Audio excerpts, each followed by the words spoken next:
What's up, everybody? Welcome to Flight Deck. It's episode 3 for us. My name's Cody Gaudreault, making my debut on this show presented by Bet365. It's going to be a heck of a time here, but let's get to talking about the Blue Jays.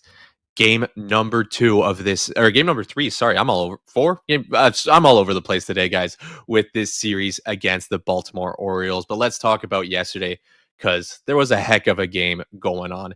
Started off, I gotta say, I was pretty pessimistic early in this game. Rogers just coming in hot right off the bat, getting those pitchers real early. Adam McAdoo getting his first start in his career. Good for him, but 1 2/3 of an inning, leaving two men on bases. Sorry, with Voth coming into the third inning, wasn't his best performance by far. Got sent down this morning. But yeah, walking 3 straight batters to get the first run, get a sac fly for 2. It was a bad start. Like, I think I don't think there's any other way of saying that to that game. But then, Orioles with the 5-0 league heading into the heading into the 7th inning. Trevor Rogers gets off the mound. And then the Blue Jays bats get hot. Kaz Okamoto, two-run home run. Charles McAdoo, Chucky Mack, in his first game, another 2-run home run. This guy, man, he's not in the lineup today, but I'm looking forward to seeing a lot more of them. A big swaggy player. And I mean, yeah, getting that confidence, turning a double play, and then a 2-run home run in your MLB debut. Kind of surprised he's not in the lineup today, but at the same time, it's one of those situations of, well, who are you going to take out, right?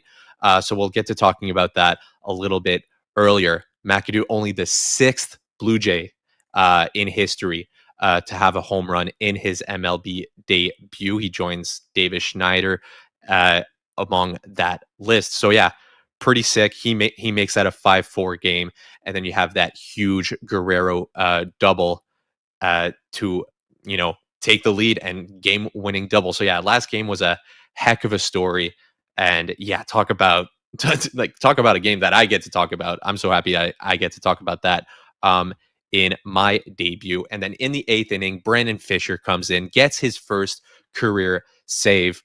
And yeah, like, with all the injuries that are happening in the Blue Jays pitching rotation, it's nice to see that you get another guy who can, finish off games that, your bullpen manages to get through, because they're going to have to be with bullpen days that are pretty much becoming a very regular occurrence, at least more than you want as a fan watching this. So yeah, it's sick that last win gets the Blue Jays to 500 for the first time this season.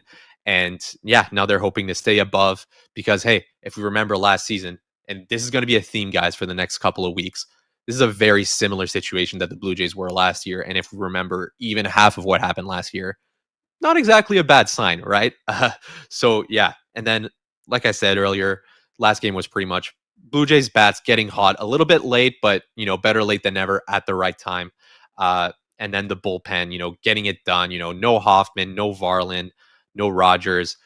Again, getting into it, I'm pretty sure a lot of people were very worried, including me. But then, yeah, Mako and all the other guys are able to hold them off. And yeah, so last game was a pretty sick event, if I do say so. Now let's head into the games that you guys are actually here for. We're about an hour away from the first pitch of this game against the Blue Jays and Orioles. So starting pitchers, I mean, let's get to it. Trey Yesavage starting on the mound for the Blue Jays.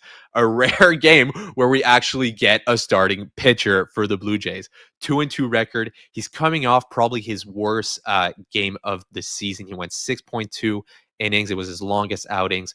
5 hits, 5 earned runs, 5 walks. Yeah, so probably his worst game of the season. I know he only played 4, but, still. Great opportunity for him to kind of get a bounce back game against, again, kind of a theme going on with Young and Yesavage.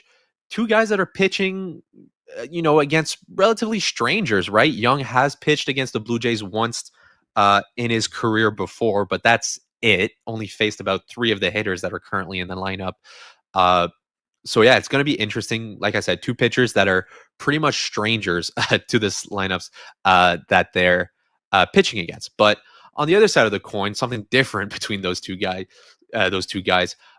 Young, kind of new at becoming a starter. 27 years old, so relatively late in his career, transitioning into that starter role. But he's coming in after his best start of the season against Detroit just a couple of days ago. Uh, 6.2 innings pitched, allowed only 5 hits, 0 earned runs. So 105 pitches, 71 of those being strikes. So it's it's going to be an interesting matchup. Again, Young, a guy that I don't really know yet. A lot of the Blue Jays even, so they're going to get to know each other pretty good there. So yeah, really similar records, 2-2 for Yesavage, 3-1 for Young. It'll be interesting to see how this goes. And then if we roll over to the Blue Jays starting lineup, it's going to be, like I said, I was kind of surprised not to see Charles McAdoo after such a great performance last game. Again, like turning a double play and getting a home run in your first game in the majors right out of AAA. Yeah, it's unfortunate, but again, you're looking at this starting lineup. Who are you taking out, right? Heineman taking Valenzuela's spot. Valenzuela, a guy that I've said a bunch that I would love to see more of, but hey, we're not going to see him every game. But he's been reliable, the guy with the lowest average on here. But you got guys who have the opportunity to get hot and stay hot here, right? Varsho had a really nice game last outing. Guerrero, Okamoto, each getting a Okamoto getting a home run and Guerrero getting that game-winning double. It's going to be interesting. Not exactly seeing the vision if we want right-handers or left-handers, right? Young being a right-handed pitcher. We saw last game with Rogers being a left-hander. The top of the lineup was stacked with right-handed batters, but not exactly what we're seeing here with Springer, Lucas, Guerrero in the top three. Varsho actually moving into that cleanup position and wrapping it up with Sanchez, Clement, Jimenez, and Heineman. So again, nothing surprising, kind of that, average starting rotation for the Blue Jays, something we're relatively used to seeing. So yeah, again, nothing new. We're getting the typical Blue Jays lineup in this one, I dare say. So going into our top storylines for this afternoon game, we're going to look at Vladimir Guerrero Jr. I mean, coming back off the injury, we were hearing a lot during the broadcast last game, even like going through social media today. Hey, it's obvious when you look at the circumstances, but we're not used to seeing Guerrero with only 3 home runs on the season at this point in the season. Can he keep that performance that he started last night going? We will find out, but it'll be tough to see, right? He went 2 for 4 last night, 2 RBIs, obviously, like I said, with that big double. May hasn't been nice to him, obviously, with the injuries and just not the greatest performances in the batter's box. But if there's a time to get hot, like I said, with this point in the season versus what happened, if we want to draw comparisons to what happened last year, now's the time for Guerrero to get hot. Blue Jays need runs.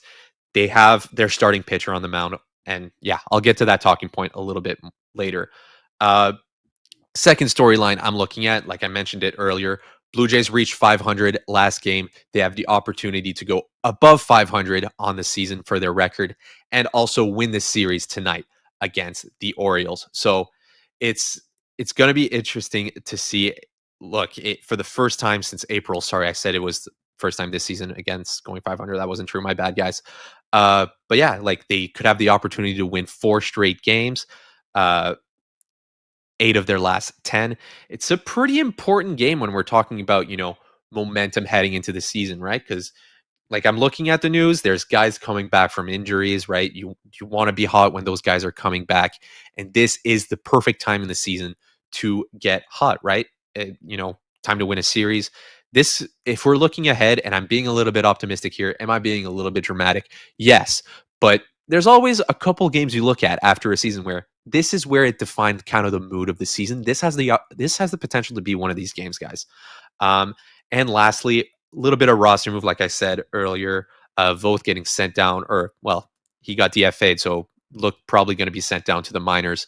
And Hayden Younger coming back. There's a chance he makes his debut tonight for the Blue Jays, his major league debut. That is, if they end up getting into the bullpen. Not exactly sure what the bullpen situation is looking like right now. But yeah, Voth designated for reassignment. And yeah, so we'll see there. He's in 20 innings in AAA for Buffalo, has a 3.15 ERA, and yeah, in 17 games. So I'm excited to see him. I hope he gets an opportunity, honestly, to pitch because love seeing those new guys. And like I said earlier, the way the Blue Jays pitching has been going so far this season, hey, like I'd always be open for some new pitching, right? Because we pretty much only have two starters in the rotation right now, which kind of gets to my next point, which is the key to victory for the Blue Jays. Um, something we saw last game that just needs more of is the hot bats to stay hot, right? Okamoto leading the team in home runs, gets another home run last night. McAdoo, unfortunately, not in the lineup, but hey, if the rest of the lineup can kind of take his example and get going, that's why I think that the hot bats just need to stay hot for the Blue Jays. The offense needs to go. They have Yesavage starting pitching. They have probably their most reliable defensive lineup that they can put out. So they don't have to worry about that part, right? But when those bullpen games happen, you know you're going to need to get those bats hot. And again, this is the time where the pressure's not as high, but you still want Yesavage to get a good bounce back game. You know you don't have to, worry about, that pitching rotation. At least that's not what's going to be on John Schneider's mind too much, because I get the feeling he has a lot of trust in Trey Yesavage. And yeah, so that's what I'm saying. I'm looking at Guerrero, only 3 home runs on the season, 293 average though, so not bad at all. Talking about a guy who is getting hot, hopefully can stay hot because, like I said earlier, May hasn't been the nicest month to him. Same thing with Okamoto, right? He's leading the team in home runs. It's not reasonable to ask another home run out of him, but if he can somehow get started early too, right? Trying to get the rest of that lineup above them. I'm also looking at Varsho, right? Guy who's been reliable, but nothing too flashy. I kind of want that to be the entire theme for the Blue Jays lineup, if that makes sense, right? Because again, I'm repeating myself, but you have Yesavage pitching. You don't have to worry about the defense too much. So we'll see how that goes, right? Because like I said, it's a pretty interesting game looking ahead, right? So now, if we get to our betting segment, yes, because baseball fans, there's nothing better than a day at the ballpark, but there's nothing worse than waiting in long lines around the ballpark. That's why Bet365 has 5 runs early payout. When the team you're riding goes up 5 runs at any point in the game, they'll pay your bet. They'll pay your bet out right then and there, win or lose. No waiting required. Besides, the earlier you get paid, the earlier you can go back for another hot dog. Bet365, download the app and see what early payouts all about. Must be 19 years or older, Ontario only. Please play responsibly. And if you or someone you know has concerns about gambling, visit connexontario.ca. Terms and conditions apply. So there's kind of a little theme going on with the bets that I chose today. I got 3 of them. So first, I have Trey Yesavage getting 7 or more strikeouts. That's at plus 115. So I'm, not odds aren't on my side there.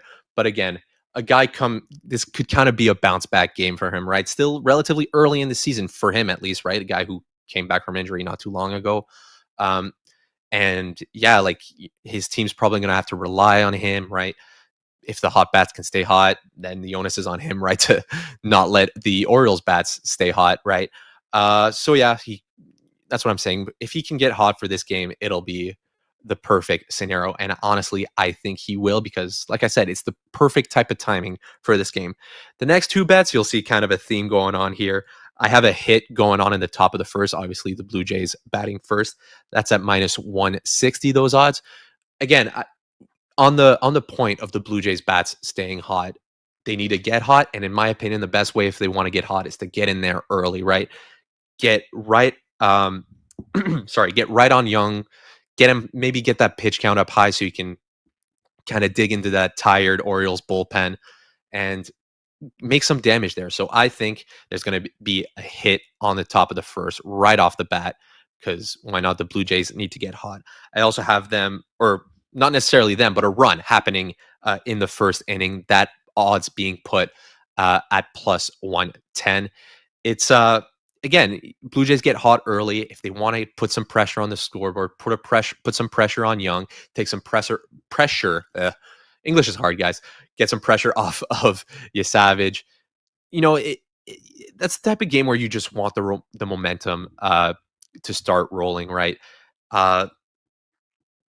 Exactly. It's going to be this fun type of game where you want the bats to get hot early. You want them to stay hot throughout the game. Yeah, so that's what I'm looking for, those bets right here. Something I kind of forgot to mention too, since, hey, we don't know Young heading into this game. He's only pitched against, I think I said it earlier, 3 Blue Jays players. So it's going to be interesting to see, right? He's got a 5 pitch arsenal.